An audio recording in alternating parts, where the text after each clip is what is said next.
tiger, iconic symbol of the wild, and an apex predator that we fear and admire.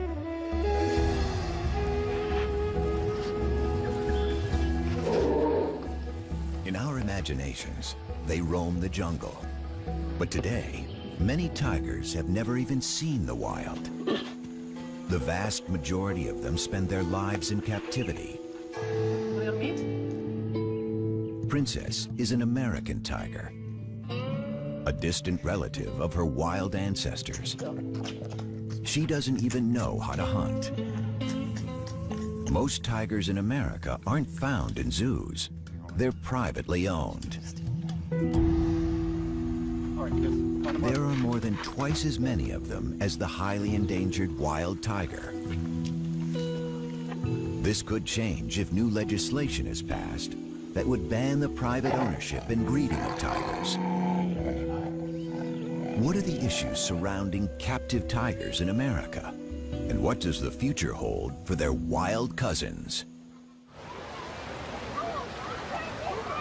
Tigers are one of the world's most popular animals. Everybody loves to see a tiger at the zoo. Even the scientists who work around them are impressed by their majesty. Ron Tilson is the senior conservation advisor at the Minnesota Zoo and a renowned expert on tigers. He spent many years tracking and studying them in the jungles of Asia. My heart beats faster every time I see one. Yeah, there is, it's because everything, they represent everything. They are the icon of Asian wilderness. They are the most powerful cat, the largest cat. They are, in my opinion, one of the most attractive cats. But it's also the fact that essentially we have evolved as a species with the tiger, and the tiger is one of the only animals on Earth that preys and eats people. And when a tiger looks at a human being, I think the tiger sees us for exactly what we are. We are nothing more than a piece of meat.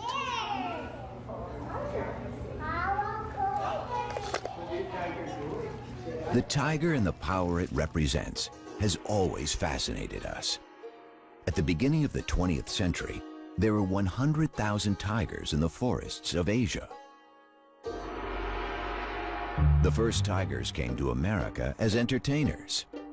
Before zoos and circuses attempted to control their breeding, surplus animals found their way into private hands. Soon, everyone from the rich and famous to companies and sports teams wanted a piece of the big cat. For some Americans, like the character of Tony Montana in the movie Scarface, owning a tiger became a symbol of success.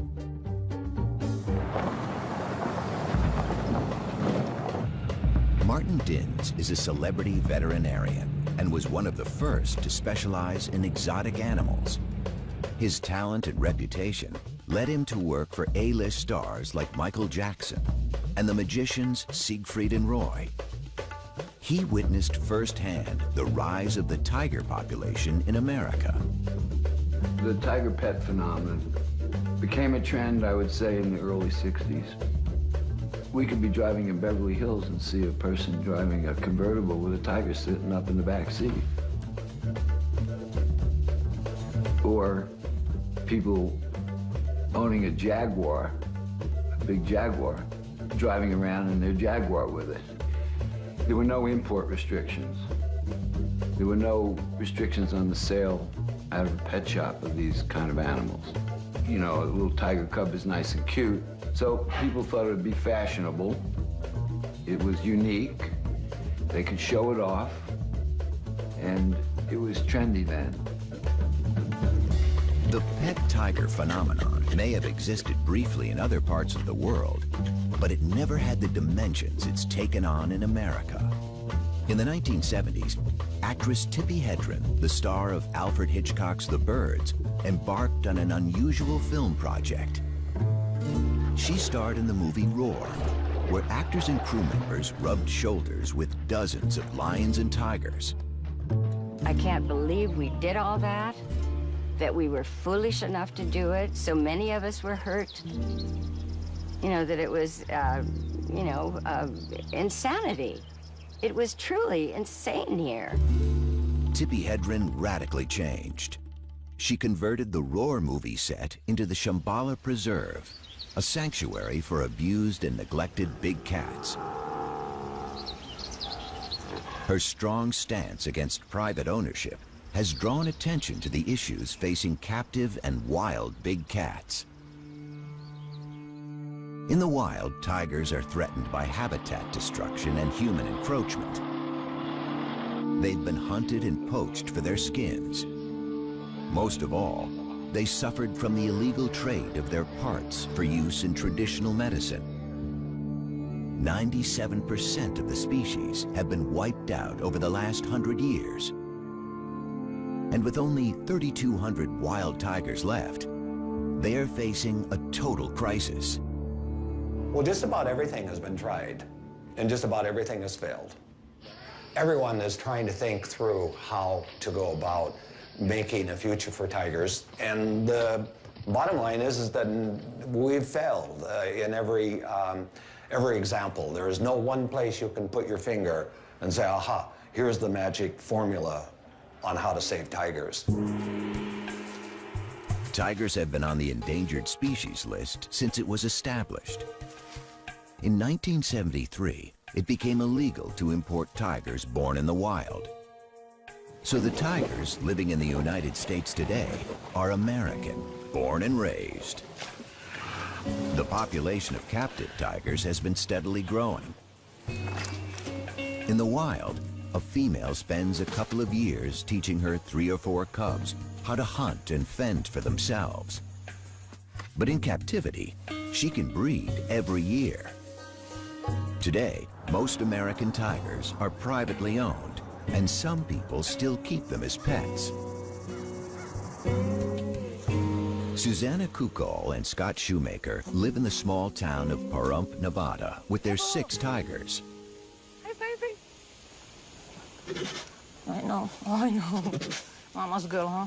If your definition of pet is something you throw food at and it's nice and docile, okay, then that's not a tiger.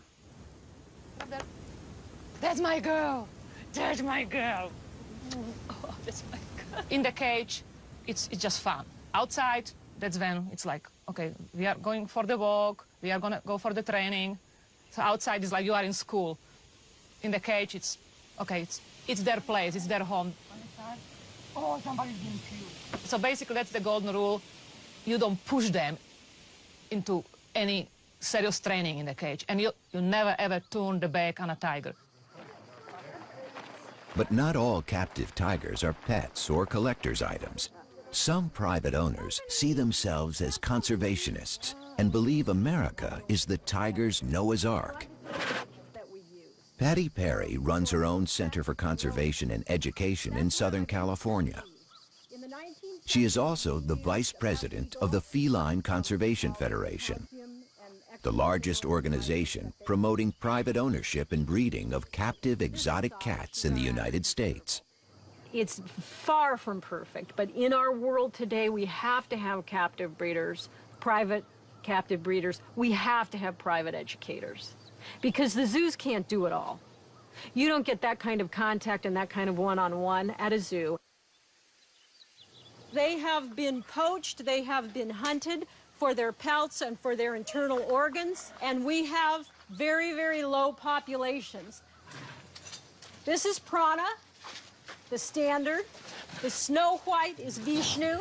This is my little red-headed stepchild, and this is the one, the golden tabby. He's going to be our biggest tiger here. The tigers is very much an emotional bond. They respond emotionally. I got them all as babies, so I bottle raised them. So there is that connection. You know, they identify me as, you know, mom with the milk. Who wants to feed a tiger? I'll kind of start on this end and give you guys a chance. I want you to hold the stick. Just hold the stick and put it right through there. Let me have a bite. Okay, who's next? These cats, being 6 generations, you know, captive bred, and their, you know, their primary contact being human beings, are not going to be the same as a cat that's in the wild. It's a completely different animal. But will they ever be domesticated? No. They're wild animals. The wild nature of tigers is seen even among those in captivity. In 2003, famous Las Vegas entertainer Roy Horn was mauled during a performance by one of his beloved tigers. The tiger just grabs him, like, let's be right around here in this area, grabs him, like, just locks on him, picks him up, and just drags him. We just heard all this commotion behind the curtain, and you could hear. It reminded everyone that even trained tigers are unpredictable and dangerous. For 40 years, those guys did 2 to 3 shows a day. In the beginning, 7 days a week. That's a lot of exposure to a tiger. If you fall down in front of one of these big cats, and especially with tigers, they're gonna carry you off, regardless of what your relationship is with them. He's got a thing for me, Patty. I know, he does. In my career as a zoological veterinarian, I've worked the gamut of facilities and owners that have tigers. There's the zoos, there's the circuses, there's the private collectors. And years ago, there were a lot more of the illicit owners of these animals. But I've worked for all of them, and I don't discriminate. I have done the best I can to discourage breeding by unqualified individuals. But I took an oath, and is it my business to say, no, I'm not going to treat this tiger because you own it privately? That's on the other side of medicine for me. Lisa Ann Takansnick is an attorney in Washington, D.C. Her organization, the Wildcat Conservation Legal Aid Society, is trying to determine the exact number of privately owned tigers. Hey, I'm calling to follow up with you on the tiger research. You were going to finalize some of the numbers for which state are you still working on? What are we looking at? Alabama? The actual number of tigers in the United States is still a matter of speculation. But the enforcement of laws already in place is problematic. Legislation varies from state to state. At the federal level, the Department of Agriculture and the Department of Interior both enforce different laws affecting tigers. There is no single government body responsible for tiger welfare. Well, we don't really know how many tigers are held captive in the United States. It's a very good question because estimates tend to go all over. Some say there's 5,000 cats in captivity, tigers. Some say there's up to 10. The problem with the numbering system is that the 2 federal agencies that are there to enforce our Endangered Species Act and the Animal Welfare Act don't know how many tigers are out there, which is very troubling because we need to get a handle on the number of cats. As hard as it is to imagine, big cats can be found everywhere, even on the 5th floor of an apartment building in the heart of New York City, like on an October day in 2003. This police video shows Ming, a full-grown 325-pound tiger, left home alone by its owner in Unit 5E of a Harlem apartment building. If the number and the location of big cats is a source for concern, a larger concern might just be the irresponsible owners. Screening for them remains difficult. In 2005, near the Ronald Reagan Presidential Library in Moore Park, a stunning example of human-tiger conflict occurred. I saw the tiger right there, just real slow, huge. He was about this high up to the fence. Newly retired George Gross was the incident commander at the California Fish and Game Department. For more than 3 weeks, he chased a tiger on the loose in a residential area. He got no help from the cat's owner, and on a February morning, he had a difficult decision to make. Basically, this was like a city living in fear for a month because somewhere there was this large tiger running around in their neighborhood. We didn't see it for quite a while, but we knew it was in here. So when it climbed out, it was like it came out of nowhere. All of a sudden, everybody could see it, and it started walking around quite slowly through the grass. You know, I was within 150 yards of it. First thing I thought was, like, what a majestic animal. This thing's beautiful. But then, you know, I came back in, it's like, but I have this job to do too. So it started walking towards me, and then it started going up a trail. I sat there and said, I can't have it up here on the soccer field, baseball field, and our opportunity to take a shot really diminishes. So that's when I gave the order for people with rifles to, if they had a clean shot, to take the shot. The male tiger, weighing as much as 600 pounds, was taken from the hills near the Ronald Reagan Presidential Library by wildlife officials who say they had no choice but to kill it. I've always felt that I, unfortunately, made the right decision. And, you know, to be honest, is the first thing I did was pat him and say I was sorry. Because I knew I didn't want to kill him. George Gross was not the last law enforcement agent faced with such a decision. There was an even more dramatic incident on October 18, 2011, when there was a massive release of wild animals in Zanesville, Ohio. The owner of a private zoo threw open the gates of his facility before committing suicide. This time, it wasn't one tiger, but 18 on the loose. They were all killed by the authorities along with lions, bears, and monkeys. It probably will come to another tragedy before certain laws are either enforced like they should be, or new laws are going to have to be implemented. To have multiple situations happen because we're not moving on these issues is very tragic, and it's very sad, not only for the individuals, but the cats that are involved, because most of the time those cats are shot on site. I'd rather see us be in a proactive mode versus a reactive mode. Is it time to ban the private ownership of tigers and other exotic animals?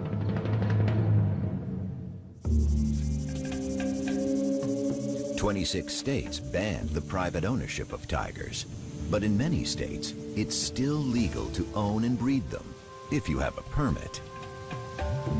Stories of tiger cubs sold at swap meets or on the internet are galvanizing the movement to ban private ownership of big cats. And in Washington, a political and legal battle is underway. People can't believe that these animals are still being born to be sold as pets. And you can get them for any amount of money if you're foolish enough to pay. And when you see those little cubs, they're cute. But by the time they're 7 months old, they are tearing up your house and taking a pretty good chunk out of you, because they don't have a 400-pound mom to say, knock it off, nor do they have any siblings with whom to play. So you become the sibling, and they're tough. You're dealing with an apex predator. They are top of the food chain, one of 4 of the most dangerous animals in the world. And yet our government says that's okay, and they will even give a permit to have these apex killers in somebody's backyard. It's very wrong. Tippi Hedren decided that something needed to be done and contacted her congressman. She successfully proposed a new law to prevent taking big cats across state lines, but this was just the beginning. So I took a bill to Washington in 2003. It was simply to stop these animals moving from one state to another. And it took 2 years. It was called, the Captive Wildlife Safety Act. It was sort of a precursor to the bill that I am ultimately, my goal is to have a bill that will stop the breeding of all of these animals to be sold as a pet or for financial gain. Tippi Hedren isn't alone in her quest to end the private ownership and breeding of tigers. Conservation organizations fear that the captive population of American tigers could contribute to the lucrative global trade in tiger parts for traditional medicines. For now, tiger farms in China and poaching are the main source of parts. To have a state law, and we have 50 states, banning breeding of tigers in captivity would be too problematic. And it's easier to make it a federal regulation. Then we don't have 50 different laws that could have as many different exemptions, so it's easier to do it at the federal level. The private ban is really focused on going after the individuals or these backyard breeders that are sort of out of the radar. Many private owners who have all their permits believe they have every right to keep tigers. Well, the possibility of a federal ban would be a nightmare. There are more and more and more restrictions all the time. All the time. More and more regulations. This show was created for you and your family to watch together. Welcome to Nat Geo Wild. More and more restrictions. You have to, again, you have to be organized. You have to have lobbyists. You have to present your side of it to the right people. It's a political thing. It's a money thing. The organizations pushing for the ban are also concerned about tiger welfare. Even federal agencies have set very low standards of care. A 3x3 meter cage is the minimum requirement. Tammy Tees manages the Wildcat Sanctuary in Minnesota. She has heard countless stories of abused animals and careless owners. Most of the animals, including the tigers at the sanctuary, come from people who think a tiger would make a good pet. We hear all the stories. It got aggressive. It turned on me. I can't find vet care. I lost my homeowner's insurance. You know, I didn't know it'd get this big. I didn't know it'd eat this much. And we tell people a wild animal is not a pet, and it never should be kept as one. Titan behind me, that tiger was illegally owned and should have been seized under the state law. Had he been seized prior to that, his owner would still be alive today. Stopping people from acquiring and breeding tigers motivates animal rights defenders and conservationists, but private breeders defend their practice by saying that if tigers were to go extinct in the wild, it would be better to have captive tigers than none at all. This view is highly controversial. My question is, if you ban these animals, we can no longer keep and breed them, so they will be extinct in captivity. Now they go extinct in the wild. What have you accomplished? You killed the species.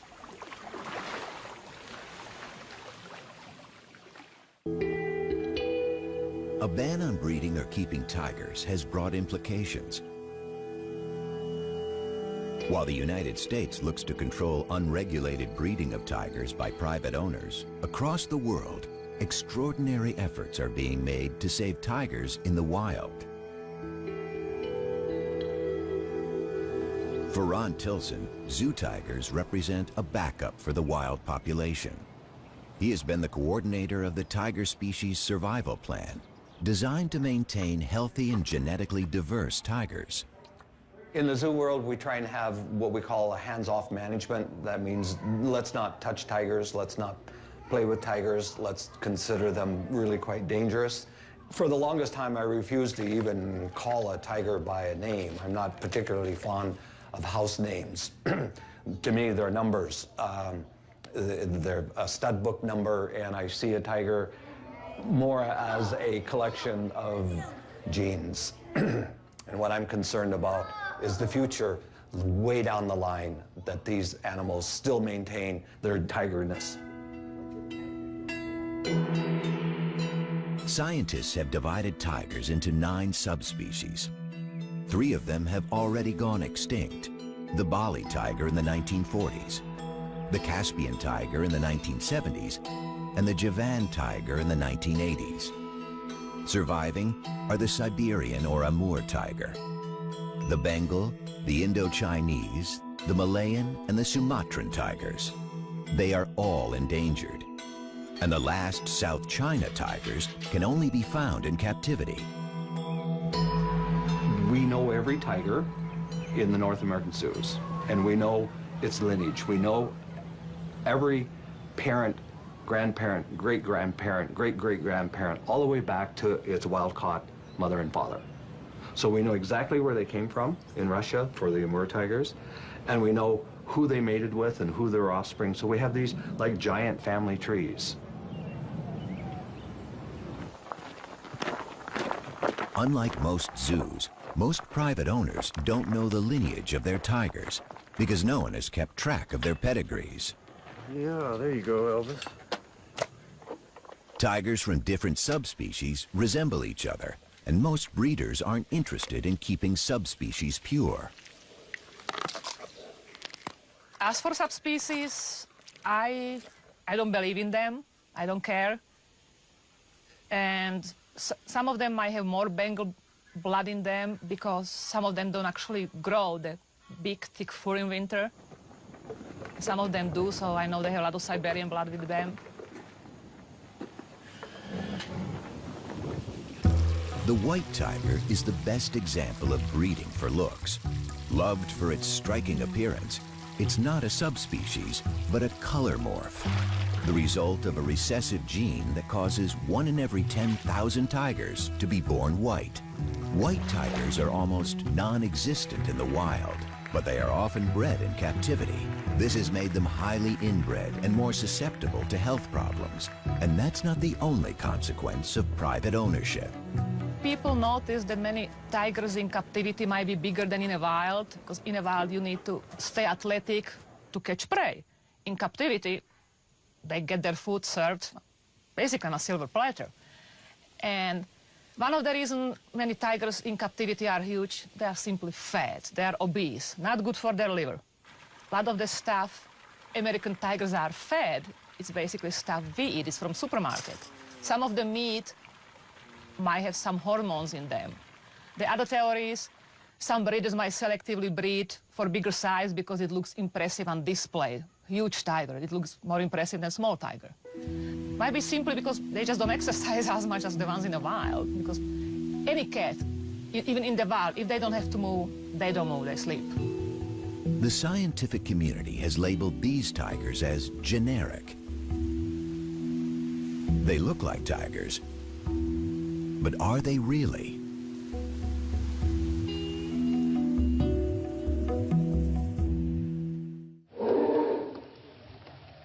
Tigers in the wild are generally solitary and secretive, coming together during the mating season and perhaps to share a kill. In captivity, they become very sociable with both humans and other tigers. They haven't been taught how to hunt and could starve if left on their own. Has the very essence of tigerness been bred out of them?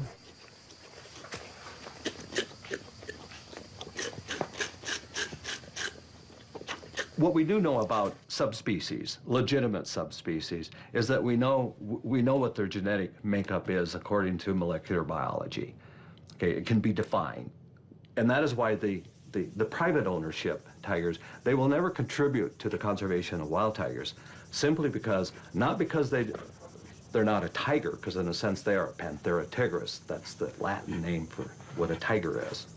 But they've lost their tigerness. They've lost their tigerness, and what we mean by that is they have been inbred and crossbred to the point where no one knows what their lineages are, and everyone knows the more inbreed you have, the greater risks or susceptibility to diseases. You become less fit, and when you become less fit, your ability to survive in the wild becomes negligible. The American tiger is really a junk tiger. It is nothing more than an illusion of a tiger. In 2005, Ron Tilson and Tammy Tees worked together to stop the breeding of tigers in Minnesota.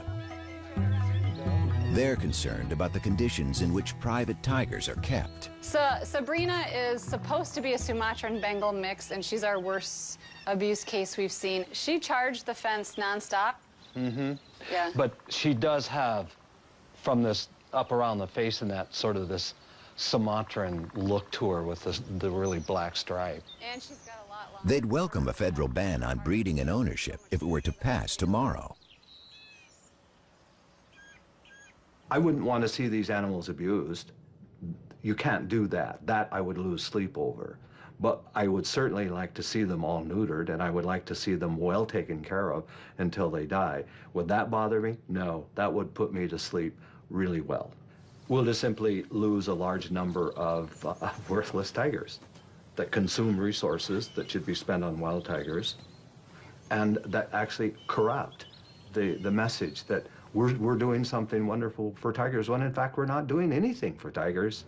Why are we spending all of this time and energy and money in trying to protect the right to own this, or even allowing it to happen, and putting people at risk? And I keep coming back to these same issues. I don't get it. I don't get why it isn't stopped. Conservationists have been reluctant to study or give any attention to American tigers. However, with the crisis in the wild, some of the scientific community are taking a closer look at these generic tigers. Stephen O'Brien is former chief of the Laboratory of Genomic Diversity at the National Cancer Institute. He's an authority on big cat genetics and evolutionary biology. But his work has sparked controversy in the conservation world. Is there a value in the admixture tigers? That is, tigers that have an ancestry that includes interbreeding between different subspecies. Of course there's a value in it. It's still a tiger. Most of the tigers in captivity are considered by my friends and colleagues to be junk because they're hybrids between different subspecies. And many of them are, but I wasn't sure how many. Stephen O'Brien's team has recently designed a method to determine the genetic makeup of big cats. So we used this DNA fingerprint technology that was developed to identify the difference between subspecies of tigers. And I said, if you take one of these tigers that we don't know, is it really a hybrid? Well, what we found was that many of them are indeed pure subspecies. They were either Bengal, or they were Amur, or they were Sumatran, or one of the living subspecies. I think the captive population should not be discounted. Good. Nice. The reassessment of these generic tigers has led to another exciting discovery. Not only are some of them purebred subspecies, they also have a rich genetic diversity, as rich as in the wild population. Since their ancestors were taken from the wild when tigers were thriving, some captive tigers have retained many characteristics, perhaps now lost in wild tigers.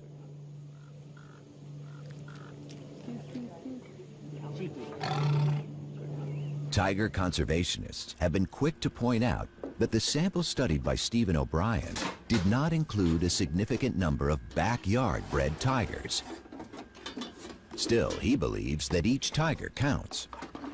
My personal feeling about it is we're backing up a tiger population in the wild that is not doing very well. And to tell you the truth, I'd rather have the animal alive in a few hundred years than simply lose it by exterminating all the captive animals, which is, one solution.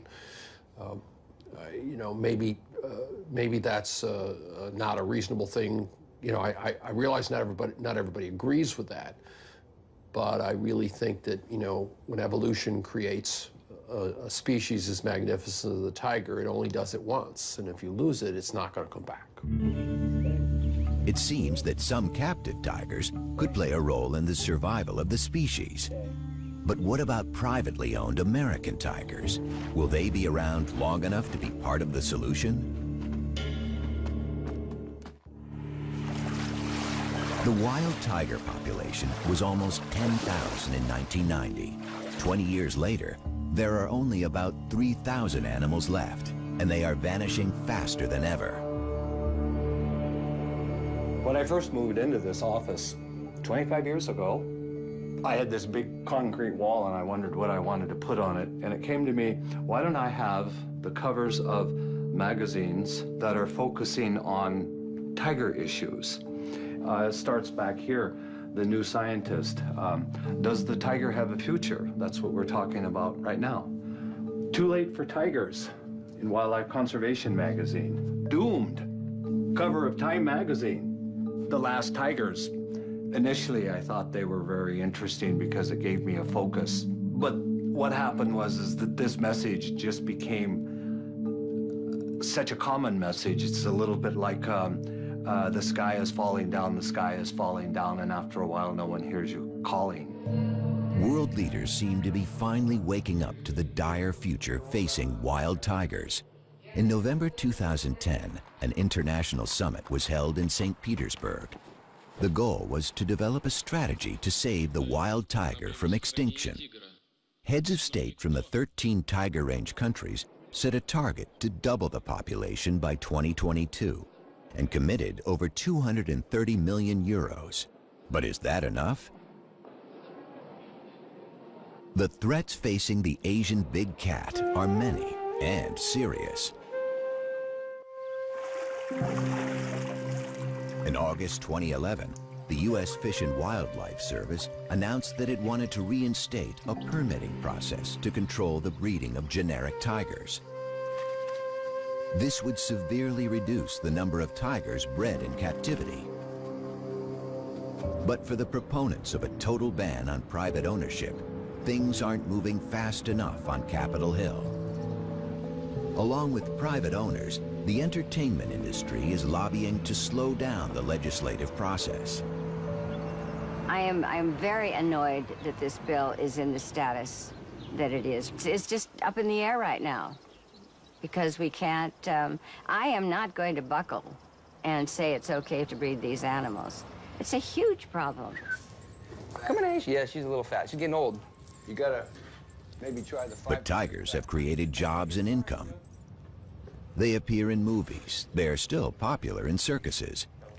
And there's even an industry that's created a special diet for them.